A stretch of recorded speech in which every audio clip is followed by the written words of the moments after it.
Mais dès 1999, cette doctrine est mise en difficulté. Vladimir Poutine, qui n'est encore que Premier ministre, lance une guerre féroce contre les indépendantistes tchétchènes. La capitale Grozny est quasiment rasée. Jacques Chirac s'en prend aux pratiques du dirigeant russe lors d'un sommet de l'Union européenne. Nous avons réagi, une fois encore, contre le comportement inacceptable des armées russes qui s'attaquent dans des conditions inadmissibles aux populations civiles, notamment à Grozny. Et donc nous avons pris une position ferme sur cette affaire. La question des droits de l'homme, c'est une des choses qui irrite le plus Vladimir Poutine. Donc ça coince en fait à chaque fois sur les droits de l'homme. Et c'est vrai que Vladimir Poutine remet les choses à leur place et instaure un bras de fer avec chaque président français. Et en général, ça finit par marcher. Vladimir Poutine n'était guère pressé, comme on le disait à Moscou, de venir se faire sermonner dans ce pays qui se targue d'être la patrie des droits de l'homme. Car dans le bras de fer qui les oppose, Jacques Chirac a fléchi. Il ne critique plus ouvertement les méthodes russes en Tchétchénie. Plus tard, Jacques Chirac et Vladimir Poutine se sont revus longuement en tête-à-tête et l'un comme l'autre, au terme de cette journée, se félicitait de ce nouvel élan dans les relations franco-russes. Le soir même, un dîner d'État est organisé en l'honneur du jeune président. C'est là, maintenant qu'il a réussi à imposer ses limites sur la Tchétchénie, qu'il va s'attacher à Amadou et Jacques Chirac.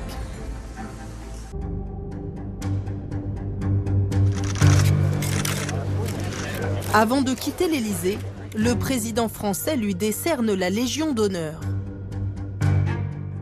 La presse française n'a pas été prévenue.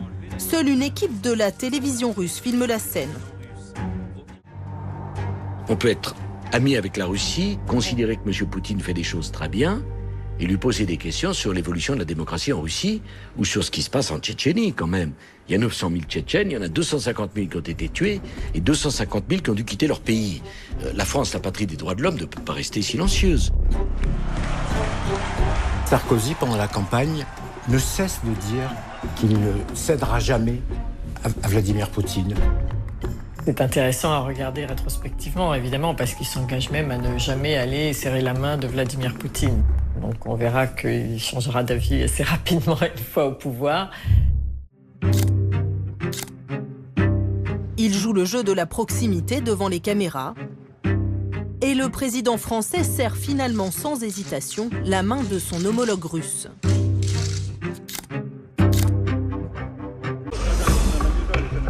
Avec Vladimir Poutine, Nicolas Sarkozy assure évoquer tous les sujets qui fâchent, comme les droits de l'homme et la guerre en Tchétchénie.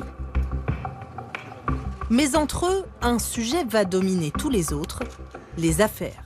La Russie est en train d'intervenir en Géorgie, que les chars russes ont franchi la frontière. Donc cette opération prend tout le monde par surprise. Et donc il va immédiatement avertir Nicolas Sarkozy, qui va voir Poutine puisqu'il est là, et qui lui dit « Vladimir, mais qu'est-ce qui se passe? Qu'est-ce que tu fais? Il faut retirer tes troupes. » Poutine se ferme et dit « Non, on a été provoqué et on réagit et c'est normal et on ne se retirera pas. » Et Sarkozy lui dit « Mais laisse-moi au moins 48 heures ou 24 heures. » Et Poutine lui dit « Niet. » Et les pourparlers se sont déroulés sur de longues heures. Et j'ai constaté pour la première fois que son langage était rude. Dès qu'il évoquait la personnalité du président Saakachvili, il venait d'une grossièreté épouvantable. Poutine est fou de rage contre le président géorgien, Mikhail Saakachvili. Et il dit... Pardon, mais voilà, c'est ce qu'il a dit mot pour mot, je vais le pendre par les couilles. Bon, ça ne m'a pas impressionné beaucoup, mais là, cette détermination, plus qu'acariâtre, cette furiosité m'avait frappé. Un accord de paix est signé. Seulement très vite, Bernard Kouchner réalise que Vladimir Poutine les a dupés. Au lieu de se retirer de la Géorgie, il prend le contrôle d'une partie de son territoire. Nous avions signé un accord et comme un imbécile, je trouvais que c'était bien, surtout pour faire la paix. Il faut quand même signer un accord, c'est mieux.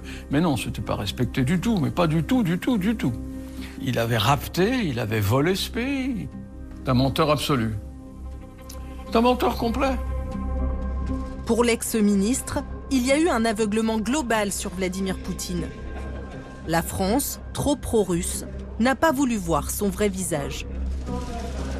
Je pense que nous avons été très mauvais, je pense que nous avons été nuls, qu'on aurait dû faire beaucoup plus cas de ce que nous savions de l'intérieur de la Russie. On était dans le faux, bien sûr.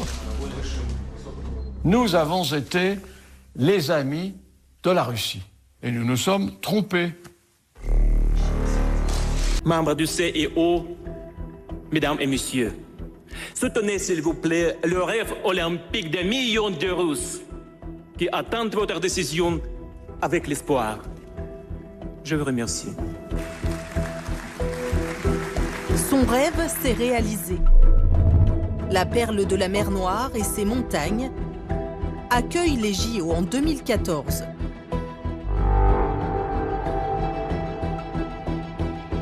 Une vitrine pour la Russie, dont Vladimir Poutine veut faire un succès international. 4 jours après la fin des JO, des soldats russes envahissent la Crimée. Et dans la foulée, on a l'annexion de la Crimée, qui du côté russe n'est pas du tout uniquement l'idée de prendre une partie du territoire ukrainien pour se l'approprier, mais c'est aussi une façon de contester directement l'Occident qui influerait sur les politiques ukrainiennes, etc.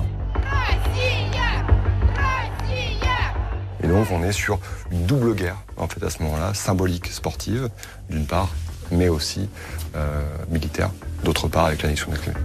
La France a signé un contrat. Donc la France doit honorer sa parole. Expliquer que la Russie va envahir l'Ukraine, c'est une méconnaissance totale de l'histoire, de la démographie et de la volonté des dirigeants russes.